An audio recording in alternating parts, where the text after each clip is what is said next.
Hello there. Today we're going to be making Swig Cookies, which are delicious sugar cookies. They're basically the same as any other sugar cookie with the addition of sour cream or Greek yogurt within the cookie base and the frosting base, which kind of just gives it a little bit more of a shortbread texture in the dough, and it's a tangy zing. They're delicious. Please forgive me, my recipe video making skills is a little bit lacking, and I did it over a couple days. So the video is a little splotchy, but if you have any questions, let me know.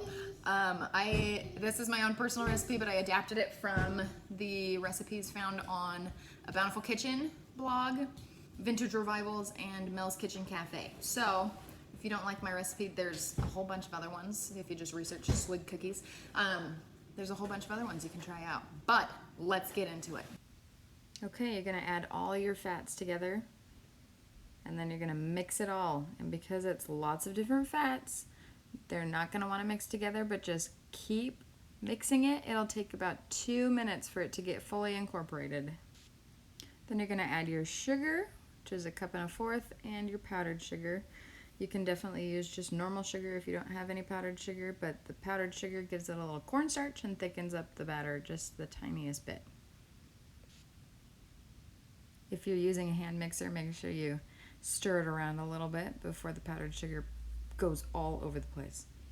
Then add in your powders and your salt. You can do this with the flour, but I like to add it in before adding the flour. You do you, honey. And just mix it all together.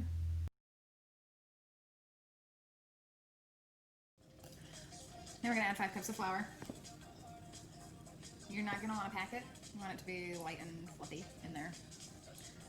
And really, we're just kind of looking for a specific texture. So depending on the humidity of the day, it's gonna be like around 5 cups. This is 2. Gonna mix that up. I prefer a hand mixer. I have a Bosch for large things, but I don't like KitchenAids. I don't know why. It's probably because my mom always uses a hand mixer, which is what I just screw up on. Okay, so that thick batter, or that liquidy batter is now starting to get thicker. I'm gonna add another cup. Being very cavalier about the measuring. There we go.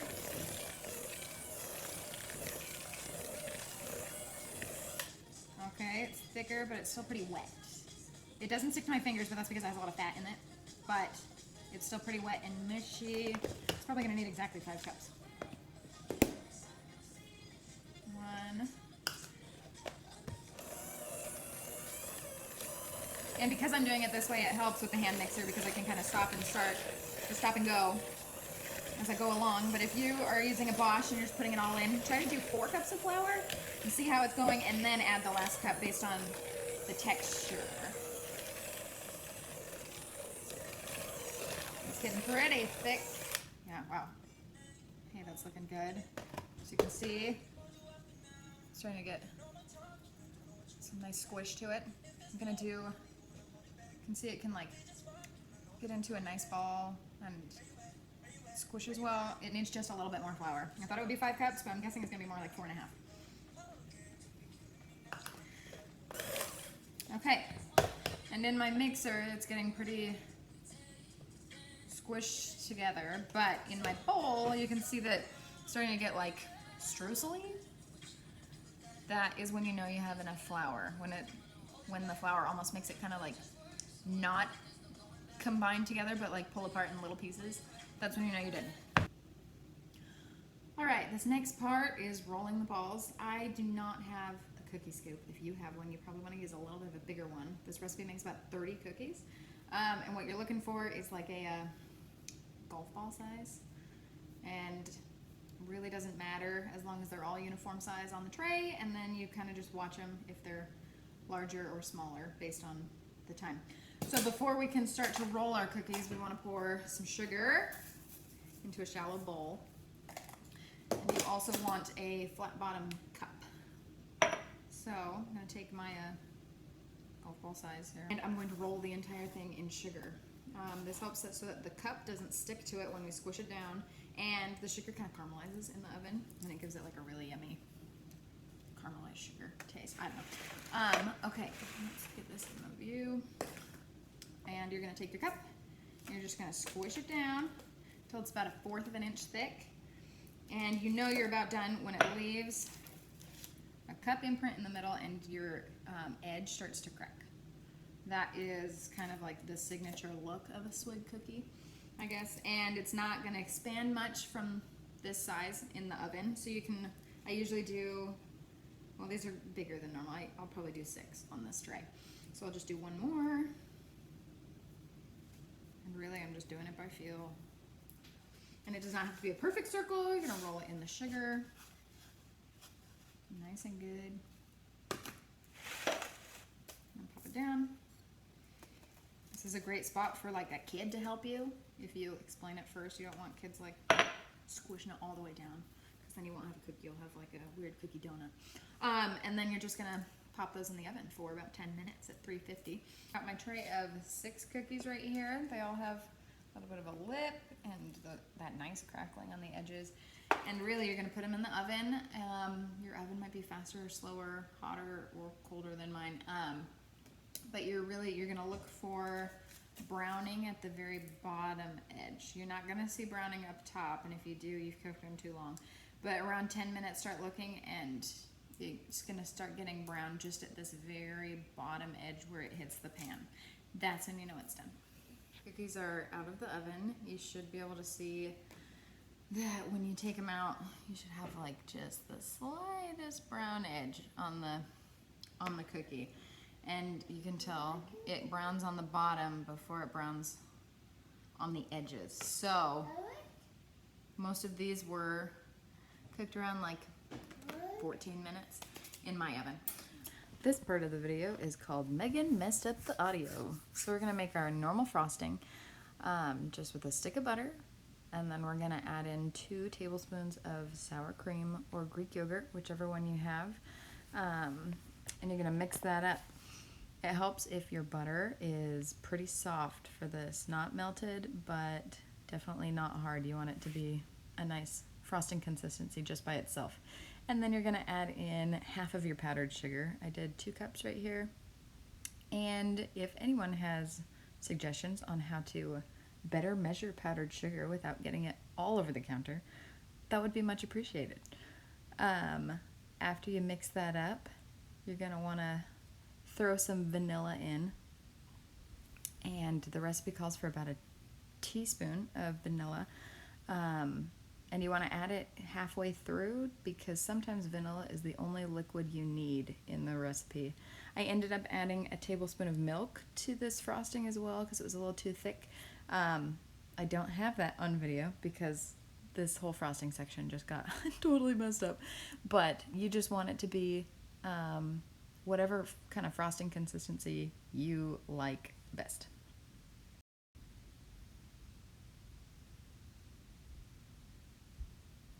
So after I mix it, you can tell, I'll bring it up and I'll kind of feel it with my fingers, and this frosting right here has a little bit of a toothpaste consistency, which was just a little too thick for my liking, and so that's kind of how I knew to add the milk. It was just, if you can see it in the beaters, it's just a little too thick, a little too toothpastey. But now after I added the milk, you can see it has a lot more of a, it's just a little bit slightly runnier, but it still holds form pretty well. It's pretty thick, but not too thick. And that's kind of what you're looking for. But in all honesty, you can't go wrong with any combination of sugar and butter. When I made this frosting yesterday, I didn't realize until I had made it completely and I tried it that I forgot salt. It doesn't make the biggest difference, but you can definitely taste like the difference between salt and no salt. With no salt, it's extremely sweet, and with a little bit of salt, it just cuts it the tiniest bit. So maybe try it without salt if you wanted it sweeter than normal. But the salt kind of helps level off the sugar. A normal Swig cookie is like if you were to buy it at the store. The standard is that the cookies are refrigerated and the frosting is room temperature, but I like my cookies, everything to be cold. So what I do is I just frost them and keep them in the fridge. But if you want like an authentic Swig cookie, which I hear is best served with a Diet Coke. Diet Coke, Dr. Pepper? Dr. Pepper, I think. Is a cold cookie and room temperature frosting. But you're just gonna wanna frost it, pop it in the fridge, and this frosting, because it's mostly butter and just powdered sugar, it'll set really well in the fridge so that once they're cold, sit down please, sit down. Once they're cold, you can stack them. And they stay well for about a week in the fridge. This recipe for me made about 27 cookies. And this recipe is really easy to kind of add additional things, like you can add some cocoa powder in place of the flour for like a chocolate cookie, and you can add basically any type of extract to the frosting to make it suit your needs or whatever you would like it to taste like. But these are the cookies. Since the flour to sugar ratio is less than most sugar cookies, I think it's like 1:4 with the flour to sugar ratio. They're not as sweet of a cookie, and because you use oil and yogurt and you don't have eggs, they're a little bit more of like a shortbread texture instead of like your standard sugar cookie, but they're still quite good. I hope you make some. You want some cookie too? And I hope you have people to share it with. Thanks! So good you just want to do like a